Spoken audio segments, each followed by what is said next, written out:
Bom dia a todos, não é? Deus nos abençoe nesse dia, nos guarde, né? Acho que vocês teriam que fechar o microfone, né? É isso, Chico? Eles têm que fechar o microfone? Chico? Já está tudo fechado, Ademir. Ah, tá. Só você, só. Tá bom. Bom, eu queria compartilhar uma palavra, né, que há algum tempo tenho refletido sobre ela, sobre a revelação progressiva de Deus, não é? Quando você for interpretar a Bíblia, entenda assim que a revelação de Deus tem um aspecto progressivo, não é? Deus se revela histórica, progressiva e progressivamente seu plano, não é? E as escrituras devem ser entendidas a partir dessa referência. Eu vou basear também essa minha palavra hoje em Mateus 16, depois vamos para esse texto, que entendo que Mateus 16 é o coração do livro de Mateus. Né? É tão importante os capítulos todos de Mateus, mas esse capítulo 16 ele é uma espécie de centro, né? De convergência de todo o livro. Né? Assim, podemos pensar assim acerca do Novo e do Velho Testamento. O Novo Testamento é o cumprimento do Antigo Testamento. O Novo Testamento sem o Antigo Testamento seria confuso, porque não teria uma ancoragem histórica anterior. Assim como o Velho Testamento não teria completude, porque ele se encerra e ali não avança. Não é? Então, o Velho Testamento se cumpre no Novo. O Novo Testamento é o cumprimento do Antigo Testamento. Lá no Velho Testamento, nós temos promessa, nós temos profecia, temos sinalizações através das tipologias, não é? Que apontam para um cumprimento final em Cristo no Novo Testamento. Né? Uma outra diferença que se percebe entre Velho e Novo Testamento é que o Antigo Testamento, a missão de Israel era centrípeta, ou seja, era para dentro, atrair para dentro, ou seja, a missão de Israel era atrair as pessoas para a nação. Por isso as promessas, a lei, o templo, o sacerdócio, tudo centralizado ali, não é?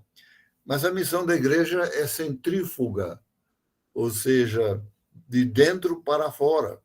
Mateus 28, onde somos exortados a fazer discípulos, e Atos 1:8, onde recebemos poder para sermos testemunhas a partir de Jerusalém, Judéia, Samaria, até os confins da terra. Então, a missão da igreja ela é centrífuga. Não é? É preciso entender bem esses paralelos para compreender como que Antigo e Novo Testamento se completam. Né? Também eu queria acentuar aqui como Jesus se revela aos discípulos. Também ele se revela, e aí a questão é do processo de discipulado, né? Como que Jesus se revela aos discípulos.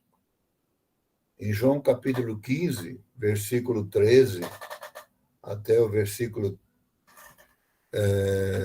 16, vocês lembram dessa passagem? Para mim não ficar abrindo a Bíblia e lendo todos os textos, né?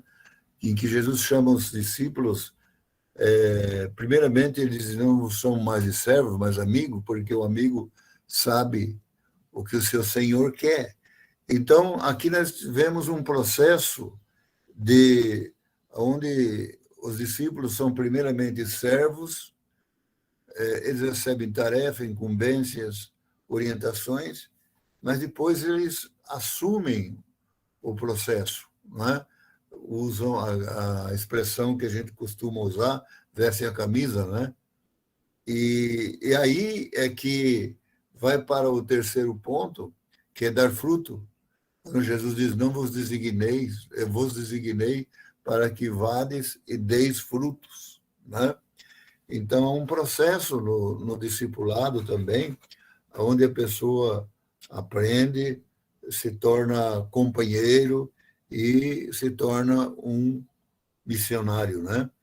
Então, é um processo que a gente vê nessa revelação que é progressiva tanto no âmbito da experiência como no âmbito do contexto, ou seja, o contexto apropriado para que a palavra tenha sua consistência e sua realização, né? Em João, também 16, não é? Versículo 12 a 13, também vemos ali Jesus falando sobre a necessidade dos discípulos ter uma ancoragem que mais eles teriam que ter mais condições de suportar aquilo ainda que ele haveria de dizer, mas que o Espírito Santo haveria de anunciar, de lembrar eles aquilo que Jesus ensinou e ainda anunciar as coisas que haveriam de vir. Eles, contextualmente, eles não estavam preparados para isso ainda, não é? Então, é necessário, assim, uma certa ancoragem cognitiva, experimental, contextual, para que eles possam receber aquilo que eles podem suportar. No processo de fazer discípulos, nós devemos também levar em conta a condição que as pessoas estão para poder colocar mais situações em que ela tenha condição de receber a revelação, né? Também vemos ali em Atos capítulo 1, versículo 6, né? Gostaria agora de acentuar um pouco aqui, né? Atos 1, versículo 6, quando os discípulos perguntam a Jesus se seria esse o tempo da restauração do reino a Israel, né? Versículo 6, e Jesus responde: não vos compete conhecer tempos ou época que o Pai revelou para a sua exclusiva autoridade. Lá em Mateus 24 também, versículo 36, Jesus fala que aqui é uma referência à segunda vinda. Jesus, ele estivera 40 dias falando acerca do reino com os seus discípulos. E eles fazem essa questão. E essa questão também está em Mateus 24, 36, quando, acerca da segunda vinda, quando Jesus disse que nem os anjos, nem o Filho, mas somente o Pai conhece esses tempos ou épocas. Então, há certas coisas que são reveladas em tempos apropriados também, né? E vamos continuar aqui, né? Agora vamos abrir lá em Mateus 16, que é o texto-chave, aqui é o texto base, né? Essa foi apenas uma introdução. Mateus 16, versículo 13 até o versículo 25. Eu não vou ler, vou comentando à medida que eu vou falando, tá bom? Tá certo assim? Pois bem,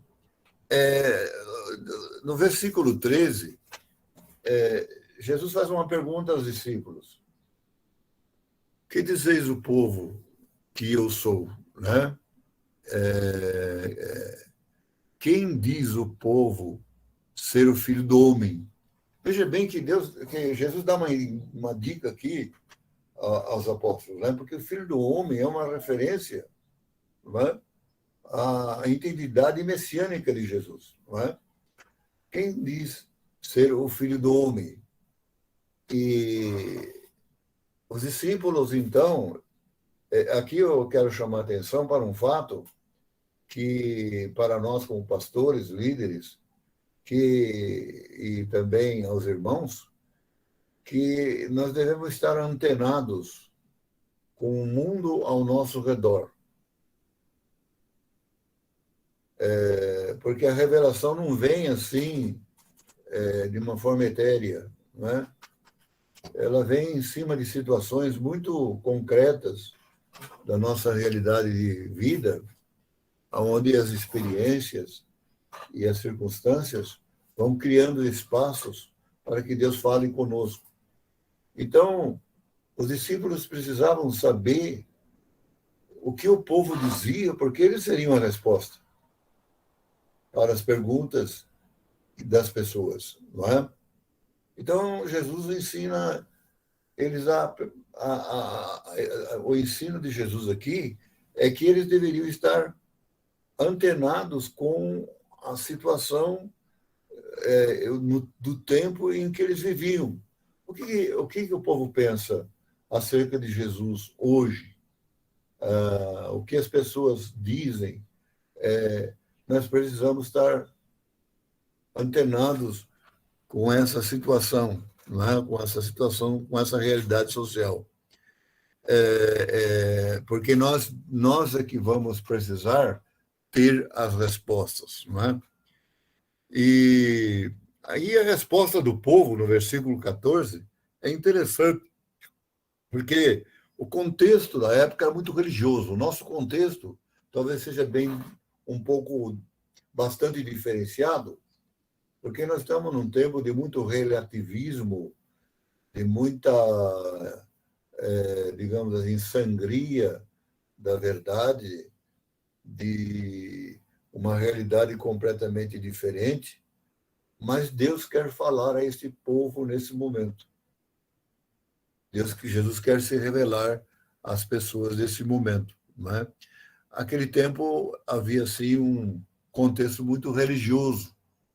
Então as pessoas responderam que podia ser João Batista, Elias, Jeremias ou alguns dos profetas.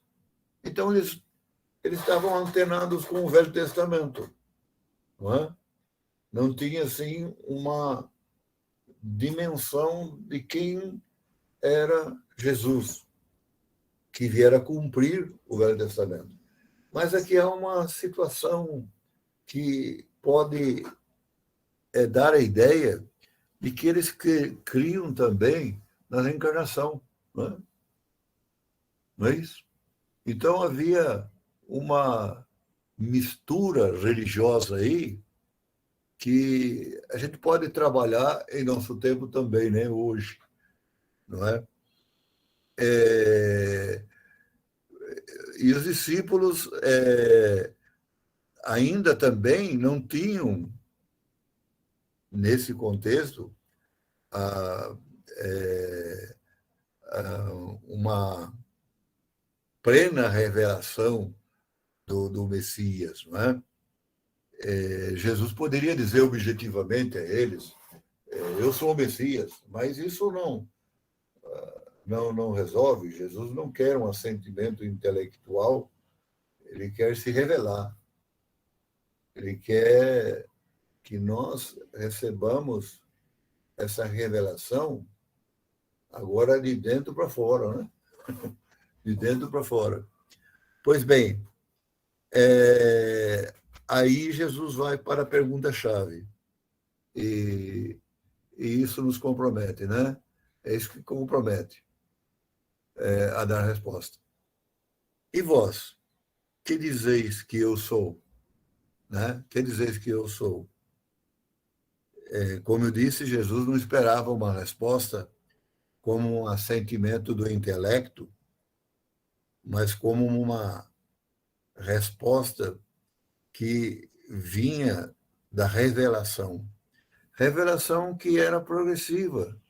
Jesus andou com seus discípulos, caminhou com eles, não é?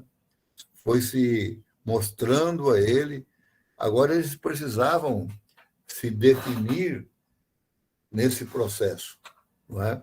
E a resposta de Pedro no versículo 16 é: Tu és o Cristo, o Filho do Deus vivo, não é? Aqui, essa revelação tem dois aspectos importantes. Jesus não era só o Messias, o rei. Ele era o filho, né? O filho do Deus vivo. Isso não estava muito na expectativa judaica, né? A ideia do Messias como rei era muito esperada naqueles dias. Mas Jesus como filho, não é? É algo que vem de uma outra dimensão, né? Tu és o Cristo, o Filho do Deus vivo. Mas Jesus era rei e filho, porque na cultura daqueles tempos, ou nos tempos, inclusive do Oriente, o rei, não é? Era filho de Deus. Não é? Então, Jesus, para ser o rei, tinha que ser filho. Não é? Aí Jesus cumpre o Salmo 110, não é? O Salmo 110, versículo 1 e 2, não é? Eu vou ler esse salmo, é importante. Salmo 110, que é o salmo messiânico, né? Salmo 110, onde está assim escrito: Disse o Senhor ao meu Senhor: Assenta-te à minha direita, o trono, né? Até que eu ponha os teus inimigos debaixo dos teus pés. Amém? Então, Jesus cumpre. O Senhor enviará de Sião o cetro do seu poder, dizendo: domina sobre teus inimigos. Então, isso cumpre, essa revelação cumpre o Salmo Messiânico 110. E quando que isso se cumpriu concretamente? Após a ascensão de Jesus. Após a ascensão de Jesus à direita de Deus. Não é? Nós podemos ver isso também no Hebreus, gostaria de ler aqui. Hebreus, é importante afirmar as Escrituras, porque as Escrituras é que nos dão a convicção clara daquilo que cremos, né? Hebreus 1, né? Veja bem a importância desse texto. Né? O livro de Hebreus ele foi um livro muito disputado para a sua canonização, porque não tinha autoria. E a autoria tinha que ser apostólica, né? Ou do grupo apostólico. Mas a doutrina é tão consistente que o Oriente aceitou como o de Paulo e o Ocidente aceitou como inspirado e ele foi inserido no cânon. Mas foi difícil por causa dessa questão aí da autoria. No capítulo 1, né? Versículo 3, deixa bem o que está escrito aqui. Ele é o esplendor da glória, a expressão exata do seu ser. Ou seja, o Filho é a imagem de Deus. O Filho é a imagem de Deus, não é? sustentando todas as coisas pela palavra do seu poder. E depois de ter feito a purificação dos pecados, assentou-se aonde? À direita da majestade nas alturas, não é? E no versículo 8 diz assim, mais acerca do Filho, o teu trono, ó Deus, é para todo sempre, cetro de equidade e cetro do seu reino. Do seu reino. E versículo 13. Ora, qual dos anjos jamais disse, assenta-te à minha direita, até que eu ponha todos os inimigos debaixo dos seus pés. Amém? Então, quando Jesus foi exaltado às alturas, essa promessa se cumpriu. Não é? Essa promessa se cumpriu. Então, o reino de Deus é uma realidade já, e nós vamos trabalhar com essa questão do reino também, né? E a resposta de Jesus a Pedro agora, né, no versículo 17. Não foi carne e nem sangue quem te revelou, mas meu Pai que está nos céus. Eu queria destacar aqui que o primeiro aspecto da revelação que nós devemos ter como servos de Deus é essa, a revelação de Jesus. Quem é Jesus? Se nós não temos uma revelação de quem é Jesus, tudo que vier depois não tem sentido. Porque ele é o centro que organiza toda a revelação, ele é a chave hermenêutica de toda a compreensão das Escrituras. Não é? Então, essa revelação de Jesus como o Rei e como Filho de Deus, por que lá em João diz, essa é a fé que vence o mundo, crer que Jesus é o Filho de Deus? Porque ele está sentado no trono. E se você crê no Filho, não é? Você crê na sua missão. Não é? E isso que vence o mundo. Não é uma fé mística, assim, desconectada, mas uma fé que procede de uma revelação. Não é? E no versículo 18, a revelação aqui é dada a Pedro, né? Quando Jesus faz como que eu posso dizer, esse contraste de Pedro na relação de que tu és Pedro e sobre esta pedra edificarei minha igreja e as portas do inferno não serão contra ela.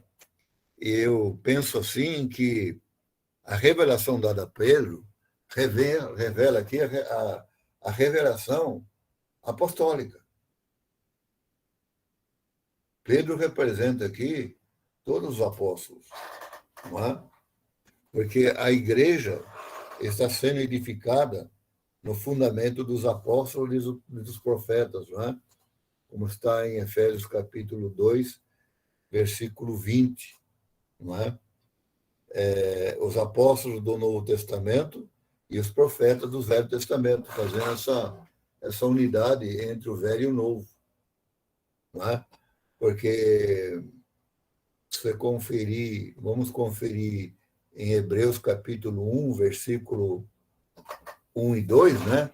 Onde está escrito que Deus falou outrora aos pais pelos profetas. Está registrado no Velho Testamento. E que hoje fala através do seu filho, não é? E o filho revelou essa sua condição, a sua fala aos apóstolos. Não é? Aos apóstolos. E também lá na carta de 2 Pedro, capítulo 3, versículo 2, tem algo interessante sobre isso também, né? Eu gostaria de colocar. Eu sei que há uma certa divergência aí em relação a apóstolos e profetas, mas não há nenhum profeta do Novo Testamento que tenha escrito algum livro, que tenha algum registro. Os apóstolos eram a fonte da doutrina. Nós vemos isso em Atos 2:42. Agora, os profetas do Velho Testamento, eles também eram a fonte, né, da doutrina, porque eles apontavam para Cristo, né?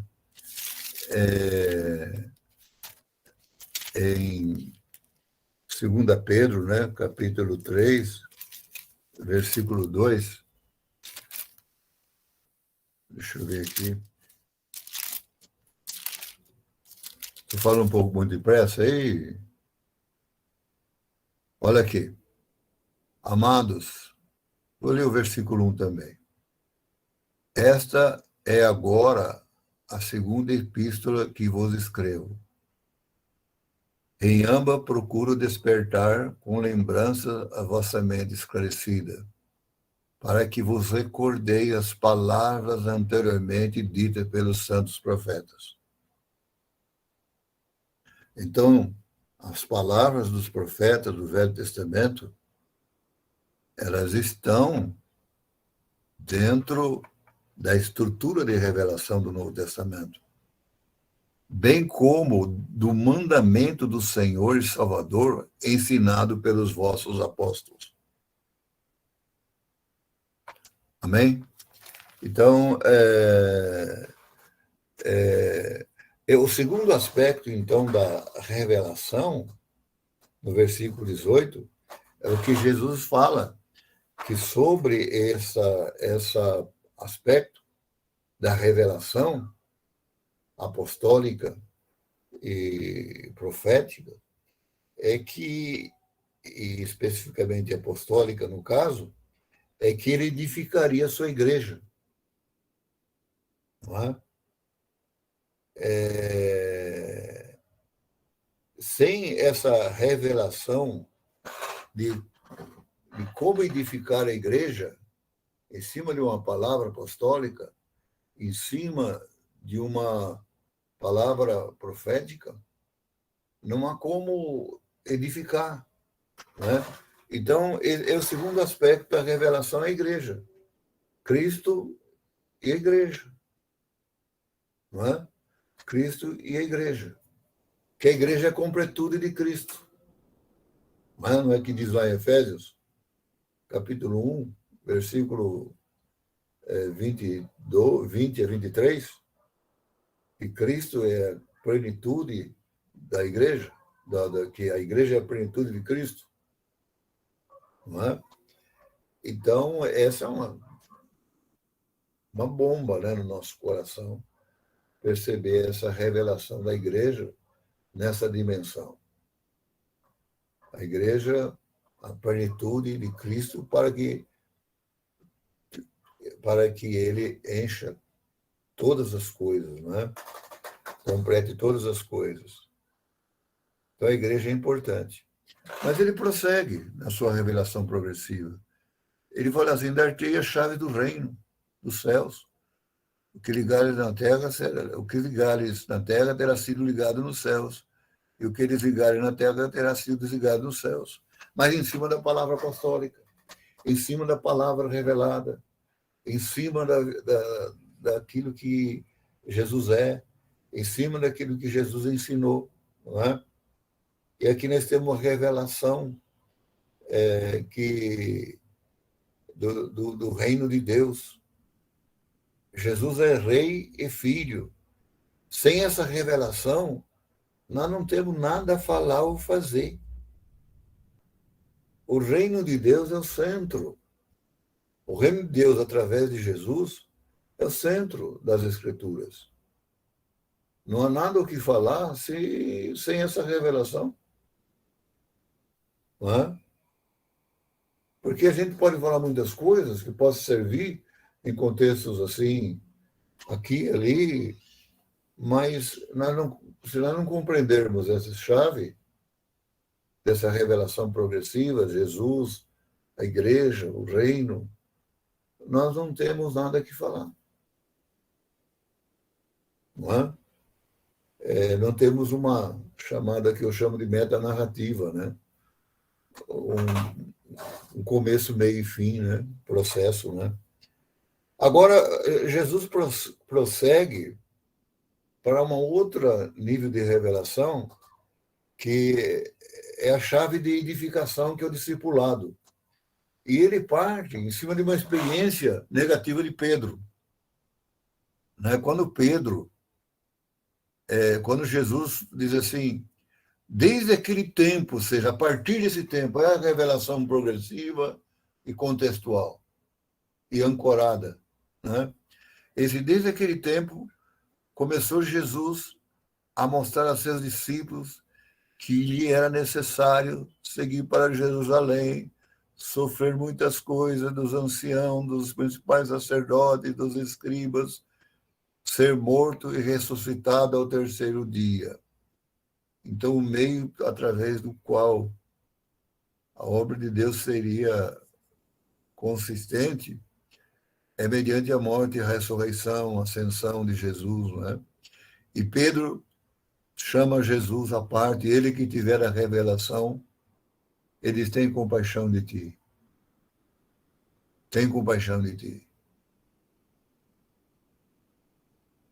Esse é um problema que nós enfrentamos. Ficarmos no centro das decisões. As decisões serem feitas em cima de nossos sentimentos. E Jesus disse assim a ele, para trás, Satanás. Tu és para mim pedra de tropeço, porque cogita a coisa de homens. É interessante, né? Não cogita de coisa dele, cogita de coisa de homens. A natureza caída do homem dá acesso a Satanás. Dá acesso a Satanás, dá acesso ao anticristo, dá acesso ao mal, dá acesso à imoralidade, dá acesso à perversão, dá acesso ao pecado. E porque a natureza humana está decaída em razão da queda. Então Jesus disse a seus discípulos, e que está a chave, se alguém quer vir após mim, seguido, né? A si mesmo se negue, tome sua cruz e siga-me, porque quem quiser salvar a sua vida, ou seja, viver a sua vida, seu projeto, vai perder. E quem perder, por minha causa, vai achar. Então, a negação, negar-se a si mesmo e a própria vida. Sem essa revelação e experiência, não somos discípulos.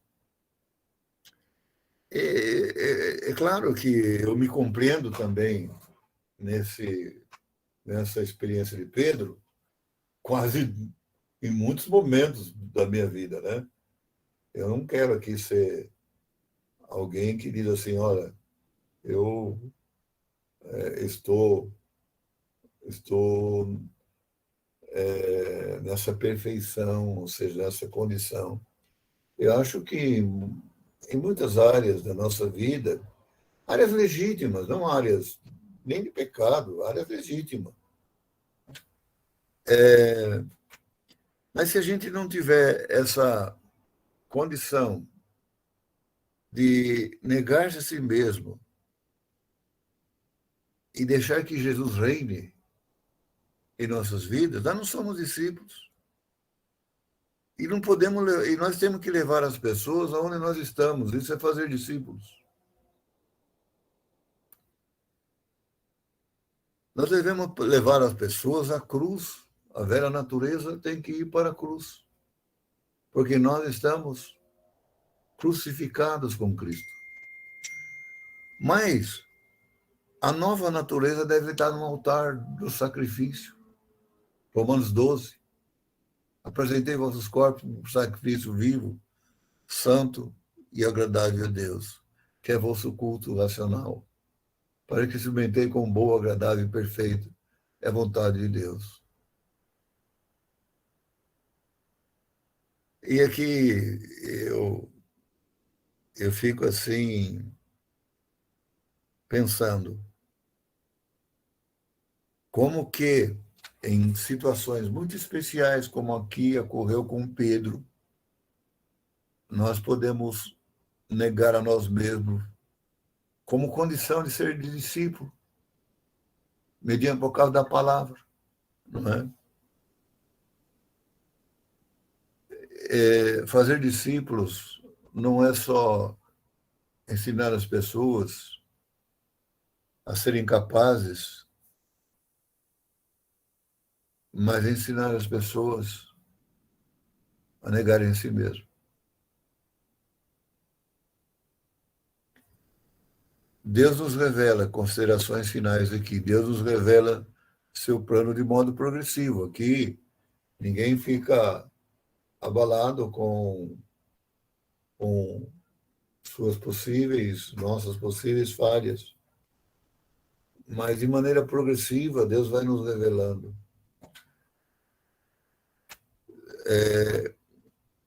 O que ele nos revela? Que Jesus é rei e filho. Ele nos revela como a igreja é edificada, através dos ministérios, lá em Efésios capítulo 4. O reino é a chave da edificação. E o discipulado é a experiência que nós temos com a revelação. Amém? A experiência que nós temos com a revelação.